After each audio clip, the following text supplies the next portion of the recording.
everyone, if you're new here, welcome. I'm Tiara. I'm Ed. And we're back with another community update for November. The biggest update this month is that Plandora is finally in open beta. You guys can head over to Plandora.com, sign up an account, give it a try. We can't wait to hear more feedback from you all. Speaking of updates, shall we begin? Sure. Let's. So starting strong with Quick Plan, and how that works is that essentially it generates a travel plan for you based off your curated content.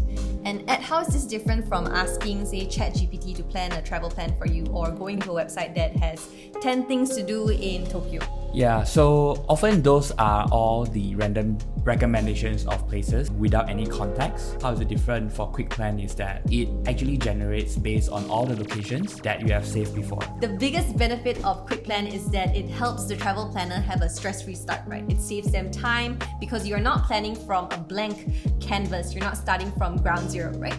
Yeah, so it's really simple to use. It's perfect for those who don't know where to begin with because this feature gives you a solid starting point. And of course, the generated plan is fully editable. Yeah, so you have the full flexibility to still move things around. And when we talk about moving things around, I feel like some of the key considerations to have is time and weather.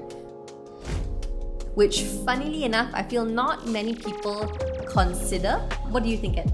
Yeah, so because planning often takes significant amount of time and effort in researching, hence Plandora is designed in a way that it proactively providing you all the information that you need during planning. Like time, for example.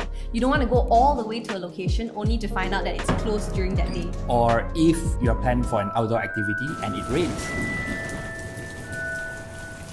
So Plandora actually prompt you when a location is closed or a bad weather is expected. And on top of that, if there's any important information that you'd like to remember about that location specifically, you can also take those down under location notes. Yeah, location notes functions like a text notes or remarks. It allows you to add custom notes for each location, like special promotions, tips visiting that place, or must-try dishes. So that's all for this month's update. We hope you find these features helpful. Let us know in the comment section on which update you are most excited about. And if you found this video helpful, do like, follow, and share this with a friend. But more importantly, head over to www.plandora.com to try it out for yourself. Thanks so much for watching. Until the next one, bye!